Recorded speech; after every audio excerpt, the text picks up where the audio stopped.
So one of the things I didn't deal with the first time, which I thought about, but I didn't mention, was why the headset. Well, about a month ago, I was wandering around Best Buy and I saw them and did not buy them, but put them on and took a picture. And everyone thought the picture was funny, and I thought, if I ever thought of some reason to have something like that, I'd buy them. Well, here we are. So, well, I went back and watched what I posted yesterday, and I still don't have a strong feeling of exactly what I want to do and don't want to do. For now, I think I just want to keep it free flowing with whatever I feel like and whatever I come up with for the day. Um, it's occurred to me, to talk about, certain kinds of books. Like, I know Jane Austen pretty well. I know Thomas Pynchon pretty well. I know William Gibson pretty well.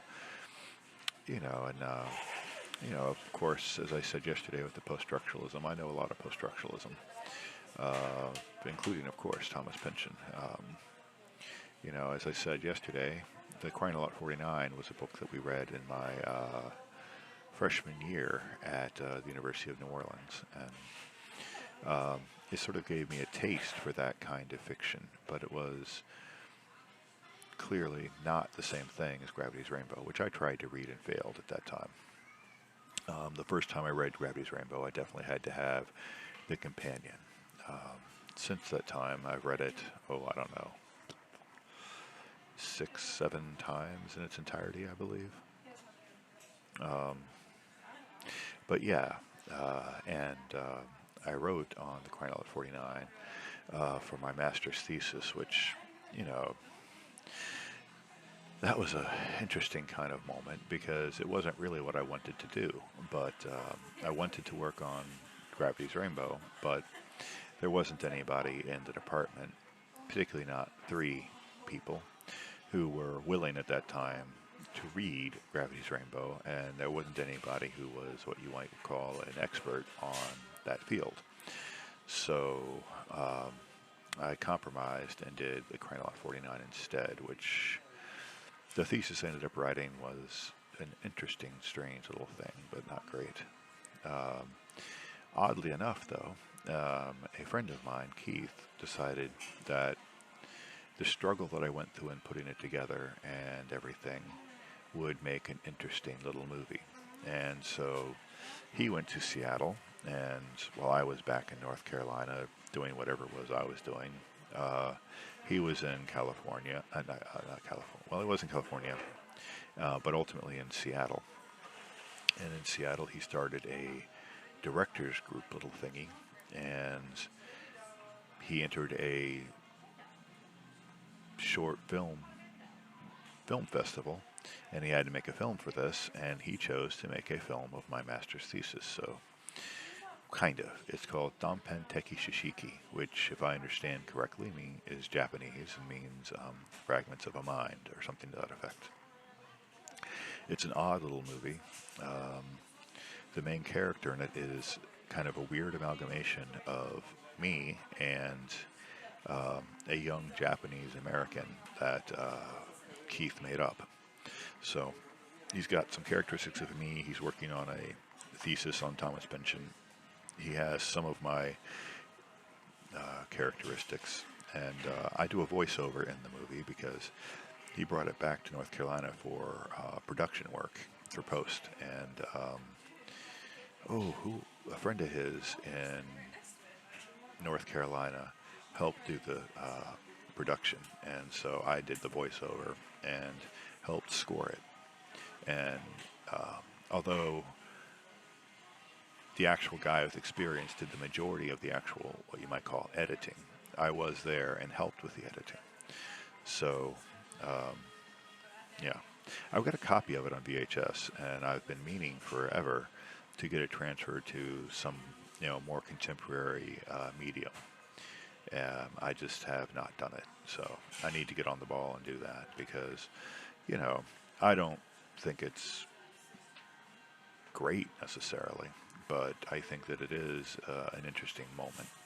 So, and as far as I know, Keith has disappeared off the planet. I've looked for him online. I can't find him. Um, I wouldn't know where to look for him in North Carolina.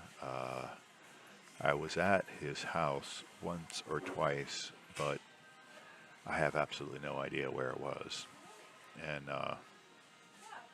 anyway, yeah, we went to New Mexico once to make a film that didn't work out, and there was some bitterness about the way that came apart.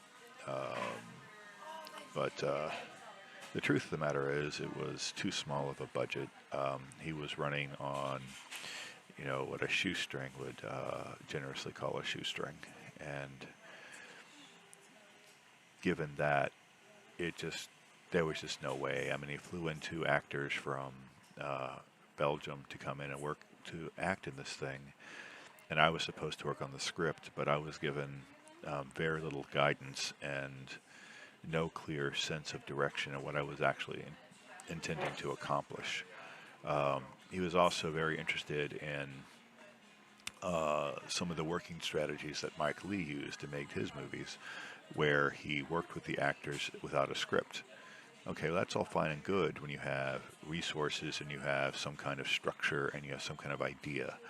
But just working straight from no idea and without any resources, um, this wasn't a very good idea. I mean, I'm not blaming Keith. I mean, he was going through some tough financial times too, and he was doing the best that he could with the resources that he had, and it just didn't pan out the way that he wanted it to. And then, unfortunately, I told him that I only had a week to work on this, that I had to get back to grad school, that I had no choices, that school was starting, I had to get back. And that didn't go over very well either because I had to leave early. But one of the things that happened, for instance, is we were going to film out in a teepee out in this area that, seen from the right angle, looked like it was out in the middle of nowhere. Now, it really wasn't. It was 100 feet off the highway. But if you filmed from the other direction, you couldn't tell that. You didn't know. It looked like it was out in the middle of nowhere. And so that was the plan, to film this like I think it was out in the middle of nowhere. And uh, anyway, we got out there, and it was a nice, exciting little time. And then his car just completely and utterly died. I don't remember what in the world was wrong with it. Maybe it was a battery, maybe it was something else. I don't know. But that car completely died. And well, this was several years ago, early in the days of people having cell phones, and out in the middle of nowhere in New Mexico, somewhere near Taos, there was no signal, nothing, not a thing. And so we couldn't get back into town. We couldn't contact anybody. We were completely stranded, just me, Keith, and these two Belgium actors. And so Keith hitchhiked back into town to try to get some help. And the day wore on, the day wore on, the day wore on. And finally, eventually, the three of us just said, we got to get home. We got to get, some kind of sense of civilization.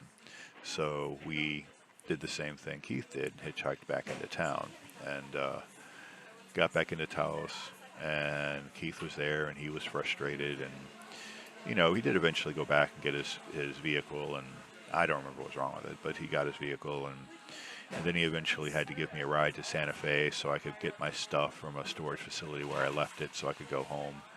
And he wasn't happy about having to do that, but I had to get home. I had no choice, and so the whole thing just became just a disaster. Um, Again, I'm not blaming Keith. I mean, he didn't have many resources to work with, but I think he did blame me because, you know, uh, but I had told him that I had to go home. I told him I couldn't stay, and I don't think we ever put a single moment to film. I don't believe that we did. Um, we spent some time in Denver before that and didn't do anything there. And then I had a day in Santa Fe where I walked around Santa Fe and got to see the town of Santa Fe. And that was probably my favorite time of that whole trip. Um, anyway, it did not go well. That's all I can say. And then I went back to grad school, and oh, this is an interesting thing. There's a different grad school. The first time was in North Carolina, where I wound up with a master's degree that really kind of should have been a PhD, but I didn't continue on. And then I wound up in Michigan, and I was actually up in Michigan is where I had to go from Santa Fe back up to East Lansing, Michigan, to Michigan State University, again, to work on a PhD. That didn't work out. Now, the first one was the one on Thomas Pynchon. That's one of the reasons why I do know Pynchon well. And of course, he's come out with other books since then. I think he's probably done publishing now. He's a pretty old man now. But I've read all of his books, and I've seen that one movie they made of one of his books. Can't remember the name of it off the top of my head, but I've seen it and I've read that book. I didn't enjoy the movie very much, but it was interesting. It was interesting.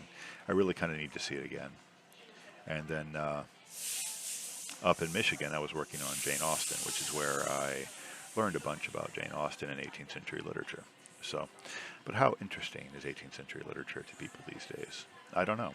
I bought a set of Jane Austen books for a friend recently, and I don't recall her being all that thrilled to receive them, and I don't recall her expressing any interest to read them. So we shall see.